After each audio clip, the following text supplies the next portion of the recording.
읽겠습니다. 악을 행하는 것은 왕들이 미워할 바니 이는 그 보좌가 공의로 말미암아 굳게 섬이니라. 아멘. 잠언 16장 10절부터 12절까지 본문입니다. 하나님의 말씀이 왕의 입술에 있다. 하나님의 말씀이 왕의 입술에 있다 라는 말씀의 제목입니다. 10절부터 한 절씩 보겠습니다. 10절 하나님의 말씀이 왕의 입술에 있은즉 재판할 때에 그의 입이 그르치지 아니하리라 이렇게 가르치고 있는데요. 자, 성경에서 말하는 왕의 개념을 이해해야 하나님의 뜻을 우리가 찾을 수 있을 것입니다. 성경에서 구약 역사를 보면 왕들이 등장하죠. 여기서 말하는 이제 왕들이 등장하는 이유는 세상을 다스리고 통치하는 어떤 대통령, 통수권자의 개념이라기보다는 세상과 구별된 자의 모습이 어떠한지를 그 모양과 인물로서 설명하는 것입니다. 즉 성경에서 말하는 왕의 개념은 하나님의 말씀을 듣고 읽고 따르는 자를 나타내기 위하여서 우리에게 보여주시는 것인데, 자 이건 이제 한마디로 말하면 이제 구별된 자라는 뜻을 가지고 있습니다. 보통 사람들은 하나님을 알지 못하죠. 그렇기 때문에 말씀을 듣지도 못하고 읽지도 못하고 그러니까 당연히 따르지도 못합니다. 그런데 하나님께서 그 중에 사람들을 구별하셨어요. 구분하셨어요. 어떤 사람이냐면 하나님의 말씀을 듣고 읽고 따르고자 그렇게 하는 자들을 하나님께 세우셨단 말이죠. 그래서 그들을 기름을 부어서 세운다라고 해서 이것을 왕이라고 이야기합니다. 그래서 구약에 등장하는 그 왕은 하나님의 말씀을 따라서 사는 자들로 우리 가운데 가르쳐주고 있죠. 그런데 이스라엘에서 왕이라고 하면 누구를 떠올리죠? 다윗을 떠올립니다. 왜냐하면 그가 하나님을 찾는 자였기 때문에. 이스라엘의 첫 번째 왕은 사울이었잖아요. 근데 사울을 왕이라고 부르지 아니하고 이스라엘에서는 왕 그러면 제일 먼저 다윗을 이렇게 떠올리게 됩니다. 사울은 자기 뜻대로 살았죠. 근데 반면에 다윗은 하나님의 말씀을 따라 살았기 때문입니다. 우리가 이제 성경은 그렇게 하나님을 찾고 구하는 자 이제 의인의 개념을 설명하는데 우리가 이제 떠올릴 수 있는 것은 아들이라는 개념이 있었잖아요. 아담의 아들 중에서 가인과 아벨이 있는데 가인과 아벨을 아들이라고 말하지 않고 셋을 아들이라고 한다. 마찬가지로 왕의 개념도 마찬가지입니다. 왕도 세웠는데 사울을 왕이라고 부르지 아니하고 다윗을 왕이라고 부르는 것은 그가 하나님의 말씀을 찾고 구하고 따르는 자였기 때문입니다. 자, 이것을 우리 어저께 살펴봤던 7절 사람의 행위가 여호와를 기쁘시게 한다라는 개념으로 이해를 하면 사람의 행위 이게 뭐였냐면 길을 찾는 자였다는 뜻이었어요. 길을 찾는 자. 대부분은 길을 못 찾고 방황한단 말이죠. 이제 그 중에서 그 목자의 음성을 듣고 길을 찾아 나서는 그 길을 따라가는 자가 있단 말이에요. 자, 이걸 이제 사람의 행위로 우리가 받았는데, 그러면 왕은 그 길을 따라 나아가는 자를 가리키는 말이 되겠죠. 각기 자기 속에는 옳은 대로 행하거나 길을 찾지 못하여서 방황하는 자 있는데, 하나님께서 그 중에 구분하셔서 목자를 보내주시고 그 목자에 반응하는 음성을 듣고 따르는 양이 되게 하셨단 말이에요. 이걸 이제 성경에서 다른 표현으로 왕이다 이렇게 이야기하고 있습니다. 자, 그러면 이 왕은 궁극적으로 누구를 가리키고 있는 말이냐면 저와 여러분들을 왕이 되게 하시는 것이죠. 베드로전서 2장 9절에 그러나 너희는 택하신 족속이요 왕 같은 제사장들이다. 자, 왕 같은 제사장이다. 왕이 되기도 하고 제사장 되기도 하고. 그래서 우리에게 찾아오신 왕이 있었습니다. 유대인의 왕으로 오신 예수 그리스도가 바로 왕이시잖아요. 그 모양을 따라가는 거예요. 왕은 내 말을 들으라. 이거 사람들이 이제 오해를 해가지고 왕 그러면 막 사람들 다스리고 이렇게 명령하고 지시하고 그런 쪽으로 이제 이해하는데 그건 이제 사람들의 방식이고 성경에서 말하는 방식은 그러니까 아무도 그렇게 살지 않는데 왕은 그렇게 사는 거예요. 자, 대부분의 사람들은 자기 소견에 옳은 대로 삽니다. 근데 왕은 그렇게 살지 않는다라는 거죠. 자, 이처럼 하늘에 맞닿아서 주의 말씀을 따라 하나님의 영광을 쫓아 살아가는 자들, 이들을 바로 왕이다 이렇게 이야기하고 있습니다. 왕이라고 하는 글자를 한자로 봐도 되게 그림 글자처럼 이렇게 세 개의 선이 있고 가운데가 이렇게 딱 연결되어 있잖아요. 자, 하늘과 맞닿아 있는 자가 왕의 개념으로 우리가 이해를 할 수 있는데 마찬가지로 우리가 하나님의 뜻을 찾고 하늘의 뜻과 맞닿아서 그가 주시는 그 지식과 또 하나님께 주시는 은혜를 그대로 받아 누리며 살아갈 때 이것이 바로 왕이라는 개념이 될 것입니다. 저와 여러분들에게 왕이 되게 하셨어요. 하나님의 말씀이 왕의 입술에 있다. 그래서 왕의 특징은 입술 가운데 뭐가 있느냐? 말씀이 있다. 이제 그렇게 된다는 거죠. 따라서 재판할 때 그의 입이 그르치지 아니하다.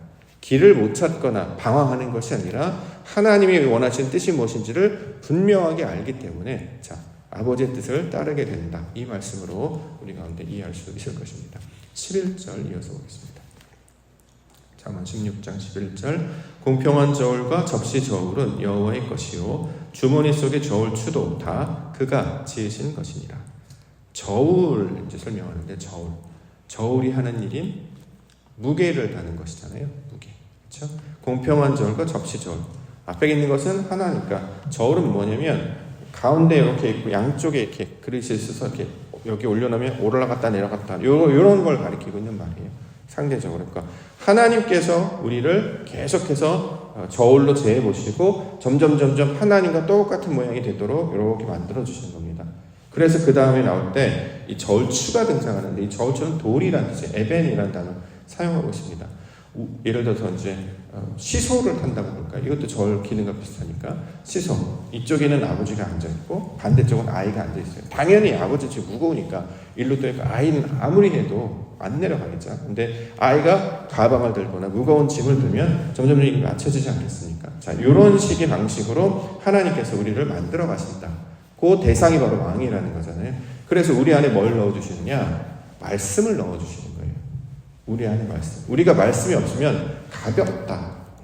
그래서 성경에서 영광이라는 단어가 있습니다. 카보드라는 히브리어인데 이 되게 신비한 게 이 카보드의 그 문자적인 해석은 어떻게 하냐면 무겁다라는 뜻을 가지고 있어요. 카보드는 무겁다예요. 근데 그걸 어떻게 번역하냐면 영광으로 번역한단 말이죠.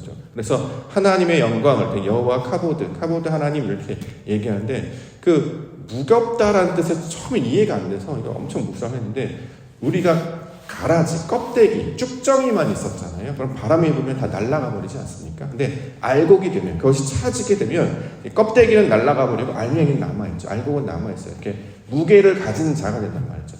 이전에는 아무것도 없었어요. 내 속에 아벨과 같이 비어 있었죠. 혼돈과 공허밖에 없었습니다. 근데 그 안에 뭐가 뿌려지느냐? 말씀이 뿌려지는 거예요. 씨가 뿌려지는 거예요. 하나님을 아는 지식이 채워지는 거예요.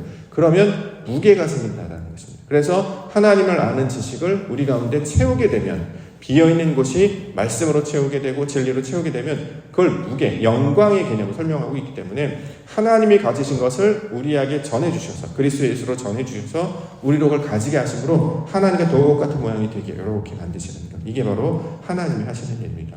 그래서 우리말도 그런 말이 있잖아요. 말에 무게가 있다. 사람이 무거워.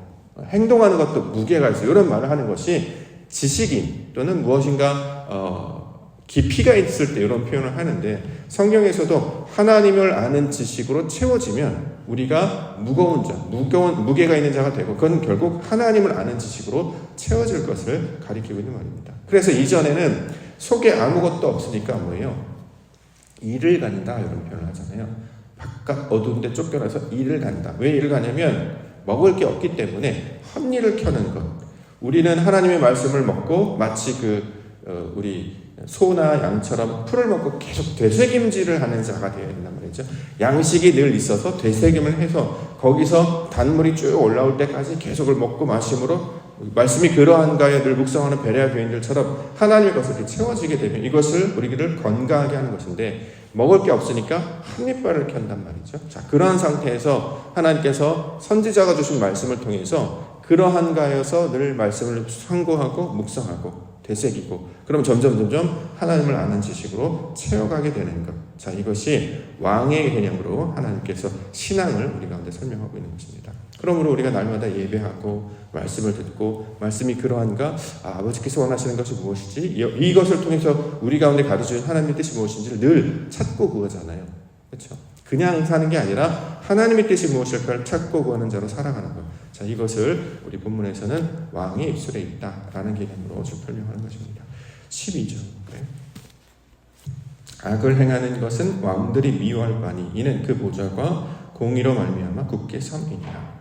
자, 악을 행한다라고 하는 것은 나쁜 일이라기보다는 본질적인 의도는 하나님을 아는 지식이 없이 자신의 소견에 옳은 대로 행하는 것을 악을 행한다라고 하잖아요. 악이 지식이 없는 상태, 말씀이 없는 상태, 하나님을 없는 상태, 빛이 없는 상태이기 때문에 그것 가운데 행하는 것을 악을 행한다라고 하는 것이죠. 자, 그것을 왕들이 미워한다. 이전에 왕이 아니었을 때는 그렇게 행하는지도 몰랐는데 빛이 들어오니까, 지식을 알고 나니까 이것은 지식이 없이 하는 것이네, 이것은 아버지의 뜻이 아니네, 이걸 알게 된단 말이에요. 이제 거기서부터 벗어나서 점점 말씀에 따라, 하나님의 뜻에 따라, 그 의도를 따라 나아가게 되는 것을 본문을 통해서 가르쳐주고 있습니다. 이걸 이제 우리 가운데 적용을 하면 이렇게 적용을 할 수 있을 것 같습니다. 생각 없이 말하고 행동하는 것. 이걸 예전부터, 지난주부터 계속 우리가 찾고 있는데, 우리가 이제 아무 생각 없이 말한다는 게 뭐냐면 의식하지 않아요. 하나님을 의식하지 않고 말하면 아무 생각 없이 말하는 거랑 똑같습니다. 우리가 사람들한테 신앙이 깊어지면 깊어질수록 그 안에 지식이 있고 배려가 있고 따뜻한 사랑이 있고 정성이 있으면 말도 예쁘게 나오고 음식도 귀하게 대접하는 것처럼, 왜 그렇게 하냐면 의식하기 때문이잖아요. 그냥 어제는 이제 계란 후라이를 말씀드렸는데 탁 깨서 탁 이렇게 내놓는 게 아니라 굉장히 정성을 기울여서 조금씩 이렇게 애써가지고 아주 정갈하게 준비를 이렇게 내놓는단 말이죠. 그러면 그걸 사람들이 고급스럽다 얘기하고 정성이 기울였다 말하는 것처럼, 이전에는 어떻게 해야 되는지도 모르니까 그냥 자기가 원하는 대로 알아서 막 했단 말이죠. 근데 하나님을 알고 나니까 의식하게 되니까 그다음부터는 하나님을 기쁘시게 하는 것으로 생각도 하고 말도 하고 그런 태도로 갖추게 된다라는 것입니다. 자, 그러면 이처럼 하나님의 지식을 따라 사는 것을 하나님의 사랑, 왕의 모습으로 설명하고 있는 것이죠. 적용하면 이렇습니다. 우리가 예배할 때 계속 강조합니다. 반복해서 강조합니다만, 예배는 그냥 아무 생각 없이 나오면 안 된다는 거죠. 의식하셔야 됩니다. 하나님, 아버지께서 나아가는 길, 하나님께서 나를 부르셨구나, 하나님께서 나를 이것을 하기를 기뻐하시는구나, 이걸 의식하는 자가 왕이고, 그렇지 않으면 그냥 일반인과 똑같다라는 거예요. 그래서 이것을 성경에서는 이렇게 의식하며 살아있는 상태를 다른 말로는 깨어있다라고 이야기하죠. 깨어있으라라고 하는 것이 이런 것입니다. 하나님의 살아계심, 하나님께서 역사하신, 하나님께서 우리 부르심을 의식하고 그것을 인지하고 행동이나 말이나 모든 삶을 살아나가는 것, 이것이 바로 깨어있는 자, 다른 말로 왕의 모습이 된다는 거죠. 이건 이제 히브리서에서는 믿음으로 설명하기도 하죠. 히브리서 11장 6절, 믿음이 없이는 하나님을 기쁘시게 하지 못하나니 하나님께 나아가는 자는 반드시 그가 계신 것과 또한 그가 자기를 찾는 자들에게 상 주시는 이심을 믿어야 할지니라. 다른 말로 하면 우리 안에 의식이 있어요. 말씀이 있어요. 우리 안에 이렇게 말씀을 간직한 상태를 성경은 믿음이라고 이야기하는데, 이것을 가지고 믿음이 있는 자는 하나님께 나아가는 이유는 그가 계시기 때문에, 또가 그 앞에 나아가는 자들에게 상 주시는 것이기 때문에 우리가 이런 일들을 한다라고 의식하지 않습니까? 이것이 바로 왕같은 자들, 왕같은 제사장들을 통해서 역사하시는 하나님의 의도가 된다는 거죠. 그래서 노아의 인생을 보면 그는 평생 뭐 만들었습니까? 방주를 지었어요. 다윗은요, 성전을 지은 거예요. 이제 결론은 이제 솔로몬을 통해 완성했습니다만, 재료를 다 준비한 거는 아버지가 다 했단 말이죠. 다윗이 다 했다라는 것이고, 또 이것이 흘러서 예수 그리스도의 모든 삶과 모든 사역은 다 아버지를 의식하기 때문에 했단 말이에요. 그러면 우리 그리스도인의 부르심을 받았기 때문에 우리가 믿음 생활을 이토록 하게 하시는 것은, 우리가 새벽 굳이 나와서 말씀을 들으려고 하고 예배를 하는 것은 하나님의 살아계심과 그의 역사하심과 또 그렇게 나아가는 것이 하나님을 기쁘게 하는 것임을 의식하며 나아가지 않습니까? 이렇게 깨어있는 자들로 살아가는 자들이 바로 구별된 자들.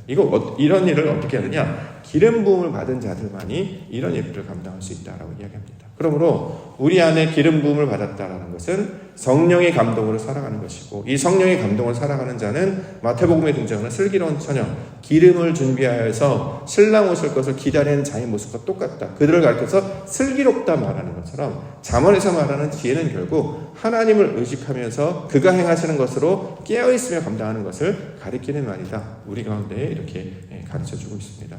저와 여러분들을 부르신 이유는 분명한 목적이 있지 않겠습니까?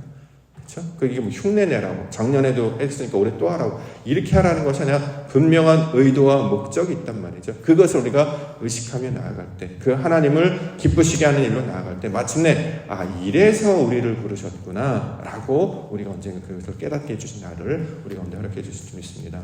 그러므로 예배할 수 있다는 것, 더 나아가 기도 제목이 있다는 것이 큰 은혜입니다.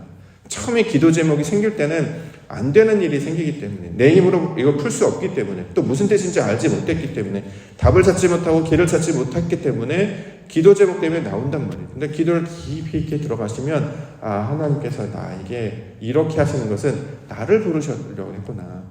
기도 제목을 주지 않으면 나오지 않으니까, 날 만나러 오지 않으니까, 그걸 하지 않으면 의식하지 않으니까, 하나님께서 우리와 함께 계시고 그가 우리를 지키신다는 것을 자꾸 잊어버리고 자기 힘대로 하거나 습관대로 하거나 과거의 모습대로 하려고 하기 때문에 거기서 자꾸 벗어나게 하시는구나. 그래서 악을 행하는 어둠의 상태인 습관대로 행하는 것을 멀리하고 이제 하나님의 뜻을 따라 우리의 생각과 몸과 마음을 들이며 나아가게 하셨구나. 자, 이것을 우리 가운데 가르쳐 주셨다라는 것이죠. 자, 이처럼 우리 가운데 주시는 하나님의 말씀을 약속의 말씀으로 붙들고 오늘도 예배함이 하나님을 기쁘시게 하는 그 예배가 되기를 원하고, 또 우리가 하는 기도와 우리가 하는 찬송과 우리가 하는 예배가 하나님께서 우리를 아름다운 방주로 불러주시어서 새 예루살렘 성을 짓게 하시고 마침내 다다를 그 하나님의 평강, 그 안식을 맛보게 하시려고 저와 여러분들 부르신 줄 믿습니다. 우리 안에 하나님 주시는 말씀을 붙들고 왕같은 제사장처럼 하나님의 일들을 감당하시며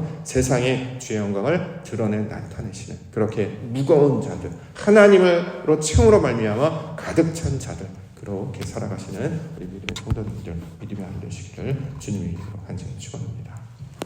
기도하겠습니다.